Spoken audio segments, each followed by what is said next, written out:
বেলা 3 time করার জন্য কথা বলছি। আমাদের আর চাওয়া পাওয়ার কিছু নেই, তাদের উপর আমাদের রাগ নেই, ধাক নেই। এটাই চেয়েছিলাম যে বাংলাদেশের জামাতের পক্ষে, কোরআনের পক্ষে রাসূলের আদর্শ বাস্তবায়ন করার জন্য কথা যদি বলতে পারে, এটাই হচ্ছে আমাদের লক্ষ্য এবং উদ্দেশ্য। বাংলাদেশ জামাত ইসলামী যদি ক্ষমতা আসে, দেশে কোনো চাঁদাবাজ খুঁজে পাওয়া যাবে না, কোনো দুর্নীতিবাজ খুঁজে পাওয়া যাবে না। আমি ছোট্ট একটি আমার নিজের জীবন থেকে উদাহরণ দিই, আপনারা বুঝতে পারবেন যে বাংলাদেশ জামাত ইসলামী ক্ষমতা আসলে আসলে দেশ দুর্নীতি করতে হবে কিনা। শুধু আমার পরিচয়টা জেনেছে যে বাংলাদেশ জামাত ইসলামী ভূমি সেক্রেটারি, উনি আমার ভয়ে উনি বলে যে আমাকে যেন আমি তার সাথে আমি যেন তার সাথে না যাই। সম্মানিত উপস্থিতি, আমি একজন সাধারণ মানুষ। ওই সিআইডি অফিসার যদি আমাকে এভাবে ট্রিট করতে পারে, এভাবে আমাকে আমার ব্যাপারে সতর্ক হতে পারে, তাহলে বাংলাদেশ জামাত ইসলাম যদি ক্ষমতায় আসে, তাহলে আমার চলতে যোগ্য ব্যক্তিরা এরকম সবকিছু নিয়ন্ত্রণ করবে।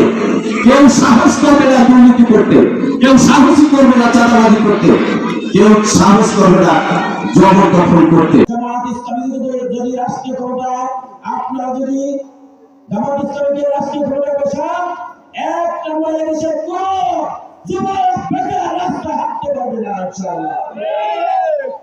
আসুন আগামী দিনে কোরআনের রাজ প্রতিষ্ঠার জন্য সবাই মিলে চেষ্টা করি। এখন জমিনে কার আইন চলছে? মানুষের আইন চলছে। তাহলে এই ইমানদার কি মানুষের আইনের কাছে মাথা নত করেন? আল্লাহ জমিন বাতিলকে ছেড়ে দিতে পারে না। যদি না পারে আগামী নির্বাচন করা হয়, আল্লাহ জমিন উদ্ধার করার কি হয়? সেই আইনকে ইমানদার আল্লাহ জমিন করে ময়দানে ভূমিকা রাখতে হবে। আমাদের দুজন মন্ত্রী ছিলেন, আমাদের ভাইরা বলে থাকেন যে মন্ত্রণালয় দুর্নীতি ছাড়া চালানো যায় না। আমাদের দুজন মন্ত্রীর দুর্নীতি করতে হবে, কিভাবে মন্ত্রণালয় চালানো যায় সেই প্রমাণ কি আমাদের ভাইরা দিতে পেরেছিলেন? যদি পেরে থাকেন, আগামী দিনেও আমাদের যারা নেতৃত্ব দেন তারা যোগ্যতার সাথে রাষ্ট্র পরিচালনা করতে পারবে ইনশাআল্লাহ। এই জন্য আসুন আমরা সিদ্ধান্ত গ্রহণ করি, এই ধর্মীয় উন্নয়নের জন্য, বাংলাদেশের উন্নয়নের জন্য, ভোলা জেলার উন্নয়নের জন্য, ভোলা শহর উপজেলার উন্নয়নের জন্য বাংলাদেশ জামাত ইসলামী কর্তৃক মনোনীত সংসদ সদস্য পদ প্রার্থীকে আগামী জাতীয় সংসদ নির্বাচনে নির্বাচিত করে সংসদে গণের মাঠে আমরা একটা শান্তিময় পরিবেশ গড়ে তোলার চেষ্টা করব।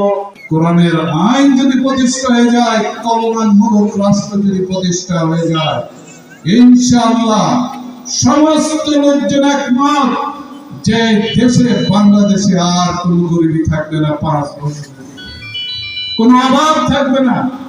আল্লাহ কোরআনে ওয়াদা করেছেন, আল্লাহ কি ওয়াদা খেলাপ করেন?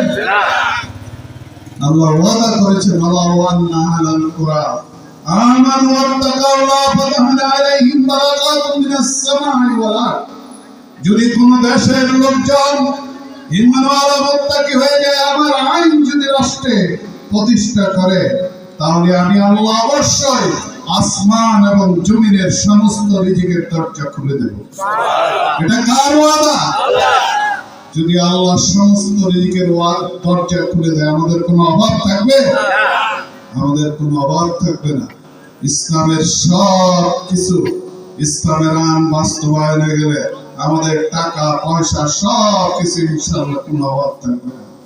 তাহলে আমরা রাস্তাঘাট, পোল, কালভার্ট, এগুলো ব্রিজ বলেন, সেতু বলেন, মেডিকেল কলেজ বলেন, যত যা কিছু আমাদের প্রয়োজন, আমাদের কোনো কিছু কি অভাব থাকবে বলেন? আমাদের কিছু অভাব থাকবে না, অন্য কেউ আমাদের উপর মাতব্বরি করতে পারবে না। আসুন আমরা শপথ নিই, ইনশাআল্লাহ আল্লাহ যতদিন আমাদেরকে বাঁচিয়ে রাখে, আমরা আমাদের সন্তানদের, ভাই বন্ধু প্রতিবেশী মা বোন যারা আছে, একজন যদি আগামী 4 মাসের ভিতরে যে 100 জনকে যদি আমরা বুঝাতে সক্ষম, আল্লাহর রাস্তে আল্লাহর জন্য যদি বুঝাতে সক্ষম হয়, ইনশাআল্লাহ এই বাংলাদেশে এই বেলুনিয়াতে এই ভোলাতে আল্লাহর দিন বিজয় হবে ইনশাআল্লাহ। আমরা পারবো কিনা হাত তুলে আমরা ওয়াদা করি ইনশাআল্লাহ। আল্লাহ তুমি আমাদের ওয়াদাকে তুমি কবুল করো।